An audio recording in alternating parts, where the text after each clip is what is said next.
Hi, I'm Valentina Castillo. I'm a structural engineer working out of Arizona. But that day, the day they read my father's will, I realized I'd lost everything before I could even say a word. The law office smelled like old leather and stale coffee. I sat in one of those stiff chairs that makes you feel like you're at a principal's office, not deciding your family's future. My mother sat across from me, her face blank. My older sister Rebecca was next to her, checking her phone every 30 seconds like she had somewhere better to be. The attorney, Mr. Harrison, adjusted his glasses and cleared his throat. I'll now read the last will and testament of Marco Castillo.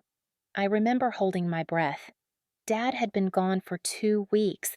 2 weeks since I'd watched him take his last breath in that hospital bed, his hand in mine. 2 weeks since I'd stopped sleeping more than 3 hours a night because every time I closed my eyes, I saw him struggling to breathe. Mr. Harrison's voice cut through my thoughts. To my beloved daughter Rebecca Castillo, I leave the family home located at 4782 Saguaro Drive, Scottsdale, Arizona. I also leave her my savings accounts, investment portfolio, and the proceeds from my life insurance policy. I blinked, waited. Surely there was more. Mr. Harrison kept reading. Details about Rebecca getting Dad's vintage car collection, his tools, even his fishing gear. I sat there, my hands folded in my lap, watching my sister's mouth curve into a smile. Mom reached over and squeezed Rebecca's hand. Nobody looked at me. When Mr. Harrison finally closed the folder, I found my voice. That's it? My mother's eyes flicked to me like I'd interrupted something important. Yes, Valentina, that's it. But I stopped myself. What was I going to say? That I'd spent 3 years being Dad's full-time caregiver while Rebecca showed up twice? That I'd learned how to change wound dressings, manage medication schedules, and hold a bucket while he threw up from chemo? That I'd put my career on hold, turned down a promotion in Denver, stayed in Arizona because Dad needed me? Rebecca finally looked up from her phone. Val, Dad knew what he was doing. You have a good job. You don't need the help. I have kids, a mortgage. This makes sense. Mom nodded.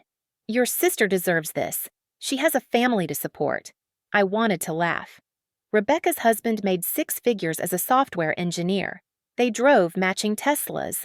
But I didn't say any of that. I just nodded, gathered my purse, and walked out of that office with my dignity hanging by a thread. In the parking lot, I sat in my 8-year-old Honda and stared at the steering wheel. My phone buzzed. A text from my Aunt Maria. Heard about the will, mija. Rebecca will do right by the family. Your father always knew best. I turned my phone off. If you've ever been told by your own family that someone else deserves more than you, subscribe to this channel. I promise by the end of this story, you'll see that justice doesn't always come with fireworks. Sometimes it comes in absolute silence. Here's what I need you to understand. I didn't cry that day. I didn't scream or throw things or demand answers. I just drove home to my small apartment, made myself dinner, and went to bed early. Because somewhere deep inside, I already knew.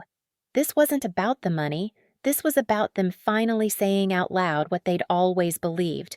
Rebecca mattered more. But you know what they didn't know? What none of them knew? Dad had left me something. Something that wasn't in that will. Something Mr. Harrison never saw. The first time my mother tried to gaslight me was 3 days after the will reading. I'd gone to the family house to pick up some of Dad's old photos, pictures of him and me from when I was little, fishing trips, my college graduation. Stuff Rebecca wouldn't care about. Mom was in the kitchen boxing up Dad's coffee mugs. She didn't even look up when I walked in. Valentina, what do you need? Just some photos, Mom, from Dad's study. She set down a mug with too much force. Your father wanted Rebecca to have the house. That means everything in it. I stopped halfway across the living room. You're saying I can't have pictures of my own father? I'm saying your father made his wishes clear. Rebecca deserves this. She has children who need stability. I took care of him for 3 years. Mom finally looked at me. Her expression was cold. You had a job, Valentina. You weren't sacrificing anything. Rebecca has real responsibilities. I stood there, my hands shaking. 3 years. 3 years of canceled plans, missed opportunities, exhaustion so deep I'd sometimes fall asleep standing up. and she was telling me it didn't count. Dad told me I was the only one who stayed. Your father was on heavy medication at the end. He said a lot of things. That was the moment I realized she was rewriting history, right in front of me. I grabbed the photo albums from Dad's study without asking permission and left. In my car, I checked my phone. The family group chat, the one we'd had for years, was renamed Castillo Estate Planning. I scrolled through the messages. Rebecca asking Mom about furniture, Mom discussing selling Dad's tools, Cousin Miguel congratulating Rebecca on the inheritance. I scrolled up. The last message I'd sent was 2 weeks ago. Dad's service is at 2 p.m. Saturday. Nobody had responded. I opened the settings. They'd created a new group, without me. The next blow came at Thanksgiving. I showed up at Rebecca's new house. Well, Dad's house, legally Rebecca's now, with a pumpkin pie I'd made from scratch. When I walked in, the dining room table was set for 12. 11 chairs had little name cards in Mom's handwriting. Aunt Maria, Uncle Tom, Rebecca's kids, my cousins. The 12th chair, pushed against the wall near the kitchen door, didn't have a card. Val! Rebecca appeared from the kitchen, wine glass already in hand. Oh, you came. Great. You can sit over there. She gestured vaguely toward the cardless chair. I looked at the main table, at Mom sitting at the head where Dad used to sit, at Rebecca's husband laughing with Uncle Tom, at my younger cousins passing breadsticks. Nobody had saved me a real seat. I put the pie on the counter and made an excuse about not feeling well. As I walked to my car, I heard Rebecca's voice through the open window. She's so dramatic lately. Mom's response was quieter, but I caught it. She'll get over it. I sat in my car in Rebecca's driveway and watched through the big front window as my family laughed and ate and toasted with Dad's expensive wine. I watched Rebecca show off the remodeling plans she had for the kitchen. I watched Mom smile wider than she'd smiled in years, and I realized I was already erased, not just from the will, from the family itself. I drove home and asked myself the question I'd been avoiding. Did those 3 years mean anything at all? My phone buzzed later that night. Rebecca. Val, did you leave your pie? Mom wants to serve it. I turned off my phone and went to sleep. But sleep didn't come easy. I kept thinking about Dad's last months, how I'd been the one to drive him to every chemo appointment, how I'd learned to cook foods gentle enough for his stomach, how he'd whispered, "You're the only one who stayed," 3 days before he died. And then I remembered something else, something I'd almost forgotten in the chaos of grief and betrayal. Dad had been alone in his room the day before he went to hospice. I'd come in to check on him, and he'd been struggling to get out of bed. Dad, what are you doing? You're supposed to rest. He'd looked at me with those tired eyes and said, I need to fix something, Mija, something important. Fix what? A mistake, my mistake, but I'm fixing it now. I'd helped him back to bed, thinking he was confused from the pain medication. But what if he wasn't? What if that wasn't confusion? 2 weeks after Thanksgiving, I finally went back to the family house. Rebecca and Mom had been texting me. Well, Rebecca had. Mom hadn't contacted me directly in weeks, asking me to return the key to Dad's house. They wanted to start showing it to potential buyers. I still had Dad's key on my keychain, the one he'd given me when he first got sick, so I could let myself in to help him. I'd offered to return it by mail, but Rebecca insisted I bring it in person. We should talk, Val. Clear the air. I knew what that meant. They wanted me to smile and nod and agree that everything was fair. They wanted my blessing on erasing me. I showed up on a Wednesday afternoon. Rebecca answered the door in yoga pants and a Wine Mom t-shirt. Val, come in, come in. Mom's here too. Of course she was. They'd set up coffee and store-bought cookies in the living room. The furniture was different. Rebecca had already replaced Dad's old leather couch with something modern and gray. His reading lamp was gone. So was the bookshelf where he kept his engineering textbooks. We wanted to talk about the house, Rebecca started. We're planning to list it next month, and we need all the keys back for the realtor. I set Dad's key on the coffee table. Mom picked it up immediately. Thank you. We also need you to remove any remaining personal items. We're donating what's left. Donating, I repeated. Yes, the clothing, books. Rebecca and I have taken what we want. You're welcome to look through what's left, but we're calling the charity truck tomorrow. I felt something crack inside my chest. You're donating Dad's books? His engineering collection? He had first editions? Val, they're just books, Rebecca said. We can't keep everything. That's hoarding. I looked at my mother. She was already checking her phone. This conversation was routine for her, boring even. That's when I asked the question that had been burning in me for weeks. Why didn't Dad leave me anything? Mom looked up. He left you with a good education and a career. That's more than most daughters get. That's not what I asked. Rebecca sighed. Val, Dad explained it in the will. I need the support. You're independent. You don't need help. I took care of him for 3 years. And we're grateful, Mom said, her voice flat. But your father made his decision. You need to respect it. Respect it, I repeated. Like you respected him when you only visited twice in 3 years? Rebecca's face hardened. That's not fair. I have kids, Val. I couldn't just drop everything like you did. I had a job, a career. I turned down a promotion. That was your choice, Mom interrupted. Nobody asked you to do that. The room went silent. Even the air felt wrong, too thick, too still. I stood up. I'll get my things from his study. Neither of them followed me. I walked down the hall to Dad's small office, the room where he'd spend hours working on engineering projects, where I'd sat as a kid watching him sketch building designs, where he'd helped me with my college applications. Rebecca had already packed most of it. Boxes labeled Donate lined the walls. I knelt next to one and opened it. Inside were Dad's drafting tools, his calculator from the 70s, his diploma from Arizona State University. She was throwing it all away. I was about to close the box when I noticed something. The floorboard near Dad's desk looked different, loose, like it had been moved recently. I pressed on it. It shifted. I pried it up carefully, and underneath, wedged in the space between joists, was a small wooden box. My hands were shaking as I pulled it out. The box was old, carved with Dad's initials. MC inside was a small brass key and a folded piece of paper. I unfolded the paper. Dad's handwriting, shaky but clear. Valentina, if you're reading this, it means you didn't give up. This key opens Safe Deposit Box 3237 at First National Bank Scottsdale Branch. Inside is what I really wanted you to have, what your mother and sister will never know about. You deserve more than they think. Love, Dad. I read it 3 times. Then I carefully folded the paper, put it and the key in my purse, and replaced the floorboard exactly as I'd found it. When I walked back to the living room, Rebecca and Mom were discussing paint colors. Find anything you want? Rebecca asked. No, I said. Nothing. I left without saying goodbye.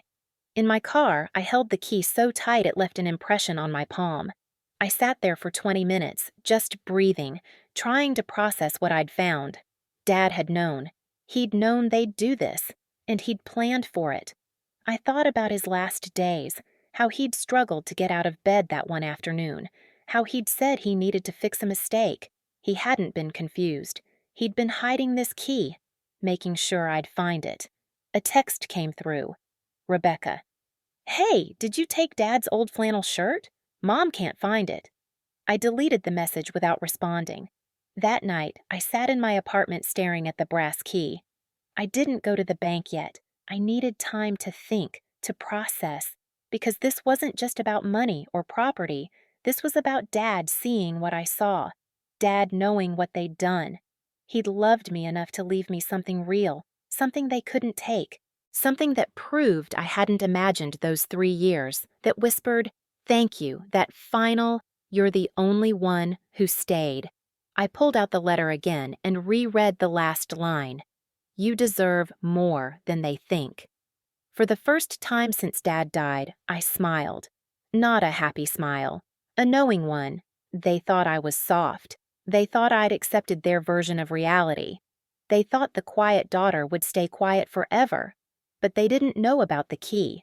And they definitely didn't know what was waiting in box number 237. I set the key on my nightstand, turned off the light, and went to sleep. This time, I slept through the night. because for the first time in weeks, I had something they didn't: hope and a secret. The next morning, I called work and took a personal day. Then I drove to First National Bank in Scottsdale. The brass key felt heavy in my pocket the entire drive. I kept thinking about Dad's letter, about his shaky handwriting, about how he'd planned this while dying. What had he hidden from them? Why go through all this trouble? The bank was quiet, just a few customers at the teller windows. I approached the front desk, my heart hammering. "I need to access a safe deposit box," I said. "Number 237. The woman checked her computer. "Name?" "Valentina Castillo. My father was Marco Castillo." Her expression softened. "I'm so sorry for your loss. Mr. Castillo was a wonderful man. Let me get someone to help you." 10 minutes later, I was in a small private room with a long metal box in front of me. The bank employee closed the door, giving me privacy. I inserted the brass key. It turned smoothly. I opened the box. Inside wasn't what I expected. No jewelry, no stock certificates. Instead, there were stacks of cash, crisp $100 bills, counted and wrapped, and underneath, a thick manila folder, and one more letter. My hands shook as I counted. $340,000 in cash. I sat down hard, my legs suddenly weak. Where had this come from? Dad had been comfortable, but not wealthy. Not like this. I opened the second letter. Dad's voice captured in ink. "Valentina, I know you're shocked. Let me explain. 15 years ago, I sold my share of the consulting firm to my partner. Your mother knew about this, but I never told her or Rebecca how much I got. I told them it was $50,000. The real amount was $380,000. I've been saving this money separately ever since. I paid taxes on it. Everything's legal, don't worry. But I kept it out of our joint accounts. I wanted to make sure I had something to leave you that your mother couldn't touch. I know what they are, mija. I know your sister only visited when she needed money. I know your mother has always favored Rebecca. I've known for years, and I'm sorry I wasn't stronger. I'm sorry I let it happen. But I'm not leaving you with nothing. Not after everything you've done for me. The folder has everything you need. Bank statements proving the money's origin, my tax records, documentation of the sale. It's all legitimate. This money is yours, free and clear. There's also something else in that folder. Something you need to see. Proof of what they really think of you. I recorded conversations. I printed emails. I saved text messages. I did this because I knew they'd try to make you doubt yourself. They'll tell you I didn't care, that you imagined my gratitude, that you're being dramatic. Don't let them rewrite what happened. You stayed, Valentina. When everyone else left, you stayed. You held my hand. You made me laugh even when I was in pain. You were there. Use this money to build the life you deserve. And if they come back to you asking for help when they've blown through the estate, because they will, remember, you don't owe them anything. You were the only one who loved me without conditions. Dad. I had to read it twice because tears kept blurring the words. Then I opened the manila folder. The first page was an email printout. From Rebecca to Mom, dated 8 months before Dad died. "Mom, we need to make sure the will is airtight. Val's been spending so much time with Dad, she might try to influence him. Can you talk to the lawyer about making sure everything goes to me? I have actual expenses. She's just living her little single life." The second email was from Mom to the family attorney, Mr. Harrison, dated 6 months before Dad's death. "We need to exclude Valentina from estate discussions. She's becoming too involved in Marco's care, and we're concerned she might try to manipulate him during this vulnerable time. Rebecca is the responsible one with a family to support. Please ensure the will reflects our wishes." I flipped to the next page. Text messages between Mom and Rebecca, sent while Dad was sleeping in the hospital. Rebecca. "Once he's gone, we sell the house immediately. The market's good right now." Mom. "Agreed. Val won't fight us on it. She's too soft. Always has been." Rebecca. "Think she'll ask for anything?" Mom. "Doesn't matter. The will is clear. She gets nothing." I had to put the folder down. My hands were shaking so hard I couldn't hold it steady. They'd planned this. While I was changing Dad's bandages, while I was learning how to operate his oxygen machine, while I was sitting beside his hospital bed reading to him, they were plotting how to cut me out. The folder was thick. I kept going. More emails, screenshots of group chats I'd never been part of. And then I found it. Audio files on a small USB drive, each one labeled with a date. I pulled out my phone and plugged in the drive with an adapter. I clicked on the first file, dated 3 months before Dad died. Dad's voice came through, weak but unmistakable. "I'm going to rest now. Can you two give me a few minutes?" "Sure, Dad." That was Rebecca. A door closed. Then Rebecca's voice, clearer now. "So the lawyer says it's all set. Everything to me, nothing to Val." Mom: "Good. She doesn't need it anyway. She's got that engineering job." Rebecca: "I almost feel bad." Mom: "Don't. You have responsibilities. Val chose to stay single, chose not to have kids. Those are choices with consequences." "You deserve this, honey." Rebecca: "What if she fights it?" Mom: "She won't. You know Val. She'll cry a little, then accept it. She's never stood up to us before." "Why would she start now?" The recording continued. They talked about selling Dad's tools, his car, the house. They discussed which relatives to invite to the estate planning meetings. They never mentioned me, except to confirm I wouldn't be included. And then I heard something that made my blood stop. Dad's voice, very quiet. "I'm not asleep." The recording ended. He'd heard everything. Dad had been awake that whole time, listening to them divide up his life while dismissing his daughter. The daughter who'd put her career on hold to keep him alive as long as possible. I sat in that bank room for an hour, going through every document. There were a dozen audio recordings. Email chains going back 2 years. Text messages where Rebecca complained about having to pretend to care during her rare visits. Screenshots of Mom telling relatives that I was taking advantage of Marco's condition to play martyr. The last document in the folder was a handwritten note from Dad's accountant, Gerald Mendoza. "Valentina, your father asked me to act as a witness if needed. I have complete financial records proving the origin of these funds. If your mother or sister contests anything, call me. I'll testify. Your father was the most clear-minded man I've ever known, even at the end. He knew exactly what he was doing." Gerald's phone number was written at the bottom. I carefully put everything back in the folder and locked the safe deposit box. When I walked out of the bank, the Phoenix sun felt different, sharper. Everything felt sharper. They'd underestimated me. They thought silence meant weakness. They thought I'd accepted their version of reality where Rebecca deserved everything and I deserved nothing. But I hadn't been silent because I was weak. I'd been silent because I was grieving, because I was processing, because some part of me still wanted to believe my family loved me, even a little. Now I knew the truth. And I had proof. I drove home and spent the rest of the day reading every document 3 more times, making copies, organizing everything chronologically. By evening, I had a complete timeline of their betrayal, backed by evidence that couldn't be disputed. My phone buzzed. Rebecca calling. I let it go to voicemail. "Hey Val, it's me. So, Mom and I were talking and we feel bad about Thanksgiving. We want to make it up to you. Come to dinner Friday? Just family. We can talk. Love you." I played the voicemail twice. The false warmth in her voice was almost impressive. I wondered what they really wanted. I didn't call back. 3 days later, I got my answer.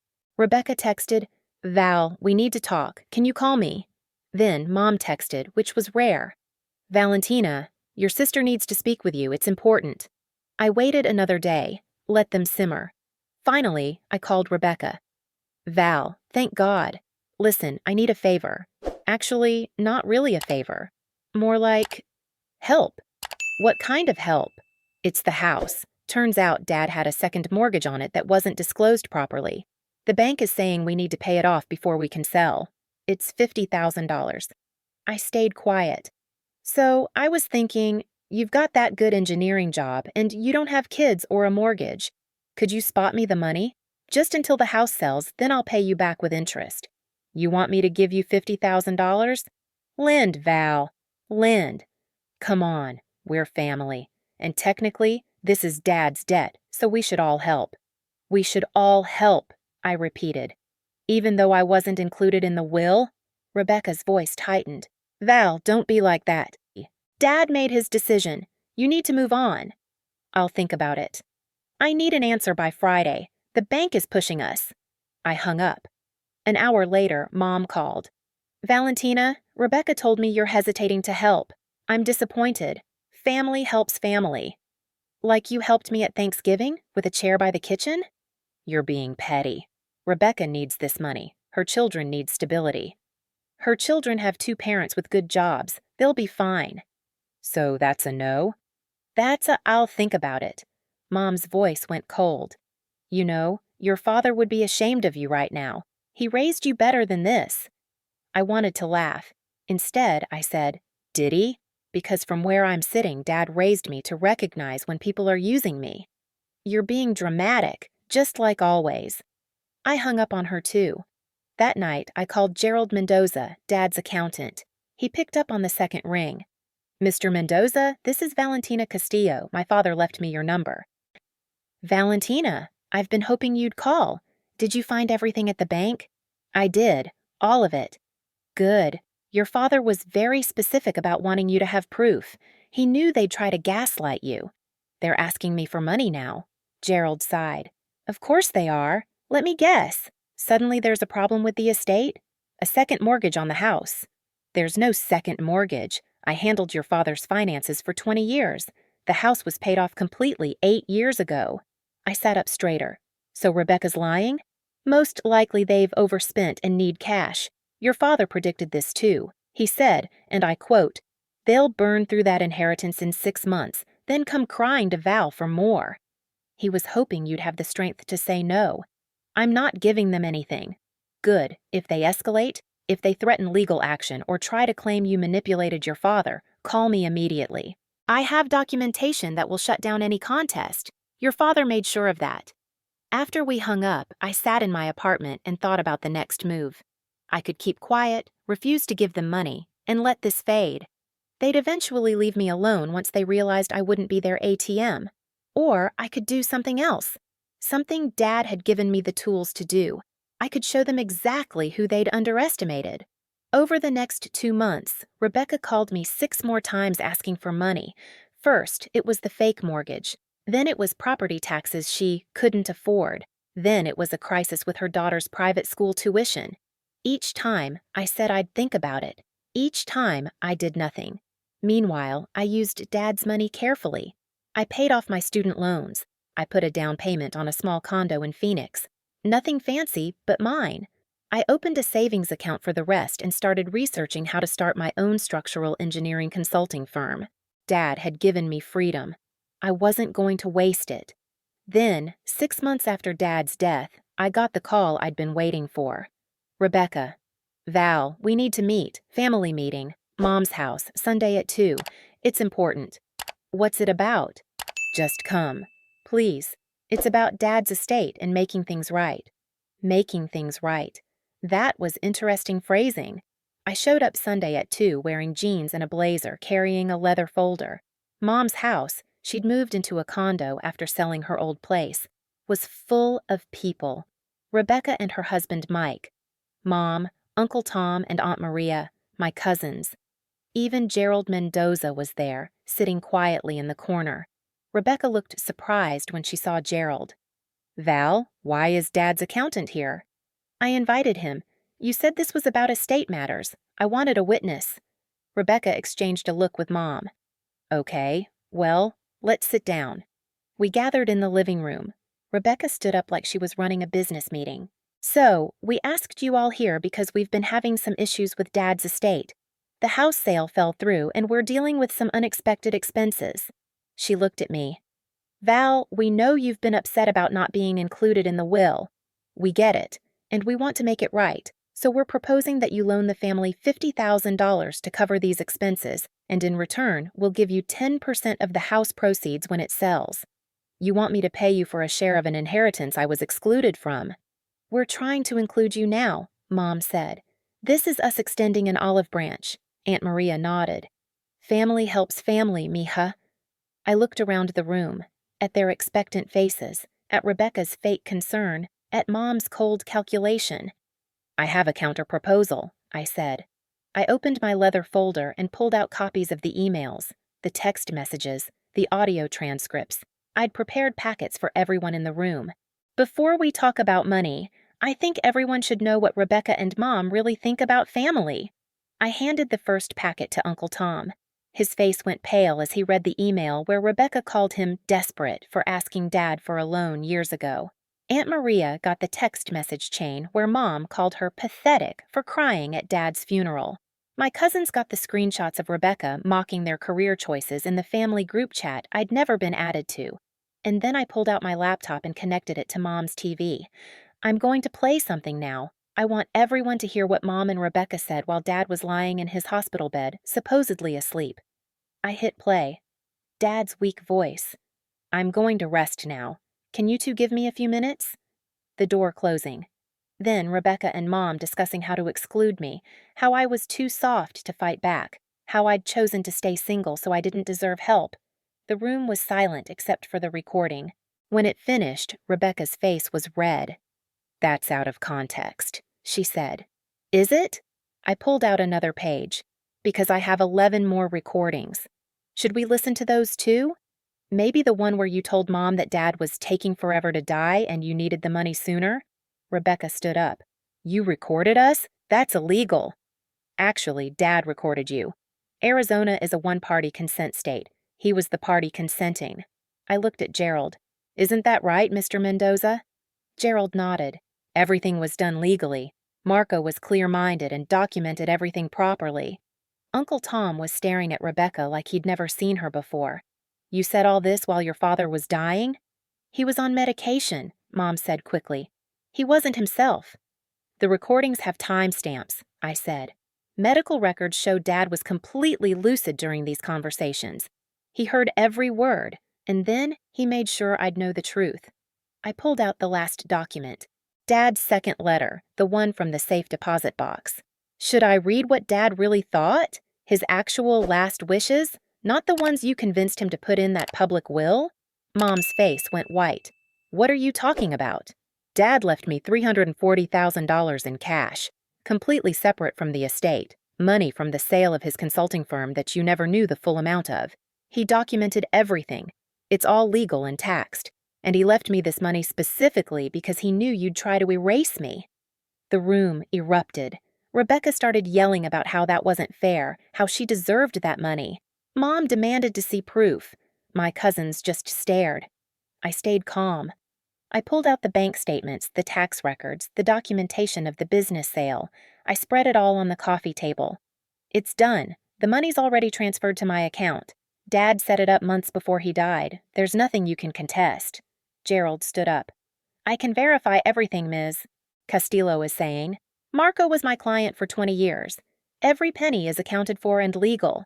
If anyone wants to challenge this, I'll testify in court about Marco's mental state, his intentions, and his explicit instructions to protect Valentina from family members who, quote, only loved him when it was convenient.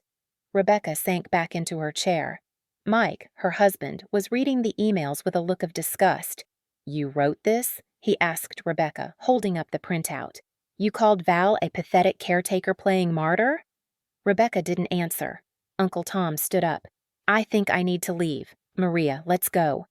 Aunt Maria was crying. All those things you said about me. They were private conversations, Rebecca yelled. Nothing's private when it's this cruel, Uncle Tom said. He looked at me. Valentina, I'm sorry. I'm so sorry we didn't see this. My cousins followed them out. Within 5 minutes, the only people left were me, Rebecca, Mom, Mike, and Gerald. Mike looked at his wife. We need to talk. At home. Now. Rebecca grabbed her purse. This isn't over, Val. Yeah, I said quietly. It is. Mom stood there, her face twisted with rage. Your father would be ashamed of you. No, I said. He'd be ashamed of you. And he was. That's why he made sure I'd be okay without you. I packed up my documents and walked out of that house with Gerald following me. On the front lawn, he put a hand on my shoulder. Your father would be proud of you today. You stood up for yourself. That's all he wanted. I drove home and didn't cry, didn't rage, didn't feel anything except a strange, light emptiness. Like I'd been carrying a weight I hadn't known was there, and someone had finally lifted it. That night, Rebecca called 8 times. I blocked her number. Mom sent a long email about family loyalty and forgiveness. I deleted it without reading past the first line. Mike, surprisingly, sent me a text. I had no idea. I'm sorry. Rebecca and I are separating. You deserved better. I didn't respond. This wasn't about him. 6 months later, I was standing in front of my new office, Castillo Structural Consulting, my own firm. The sign was simple, professional. Dad would have liked it. I'd used part of Dad's money to lease a small office space, hire a part-time assistant, and get proper business insurance. The rest was invested carefully, generating income while I built the company. My first client was a nonprofit building a community center. The pay wasn't great, but the work mattered. Dad had always said the best engineering served people, not just profits. I thought about the safe deposit box. I'd closed it the week before, returning the brass key to the bank. The woman who'd helped me that first day asked if I wanted to keep the key as a memento. I'd said no. I didn't need it anymore, because the key had never been about money. It had been about Dad saying, "I see you, I believe you. You're not crazy. They were wrong about you, and I'm making sure you know it." That evening, I got an email from an address I didn't recognize. The subject line was, "You were right. It was from my cousin Natalia, Uncle Tom's daughter. She'd been at that family meeting. Val, I wanted you to know. Mom and I don't talk to Rebecca or your mom anymore. After what we heard that day, we couldn't. Uncle Tom says what they did to you while Uncle Marco was dying is unforgivable. We're sorry we didn't see it sooner. We're sorry we made you feel alone. If you ever want to get coffee, I'd like to reconnect. No pressure. Just wanted you to know, some of us do care. Some of us think you're brave." I read the email 3 times. Then I wrote back, "Coffee sounds good. I'm free Saturday." Healing doesn't look like forgiveness. Sometimes it looks like boundaries. Sometimes it looks like cutting out the people who refuse to see your worth. And sometimes it looks like building something new with the people who finally understand. I printed out Dad's first letter, the one from the safe deposit box, and framed it. Hung it in my office where I could see it every day. You deserve more than they think. He was right, and I was finally starting to believe it. Rebecca tried to reach out one more time, a year after the family meeting. A letter in the mail, handwritten. "Val, I know I hurt you. I was selfish and cruel. Mike left me, and I'm struggling. The house finally sold, but after paying off debts, there's barely anything left. I'm living in a rental with the kids. I was wondering if we could talk. I need your help. I need my sister." I read the letter once. Then I put it in my desk drawer and went back to work on the community center blueprints. She didn't need her sister. She needed money. There's a difference. Dad had written in his letter, "If they come back asking for help when they've blown through the estate, because they will, remember, you don't owe them anything." I didn't owe them anything. Not my time. Not my money. Not my forgiveness. Not my presence in a family that had spent years making sure I knew I didn't matter. Some people think that makes me cold, unforgiving, not family-oriented. But those people didn't spend 3 years caring for a dying father while his wife and eldest daughter plotted how to erase the caregiver.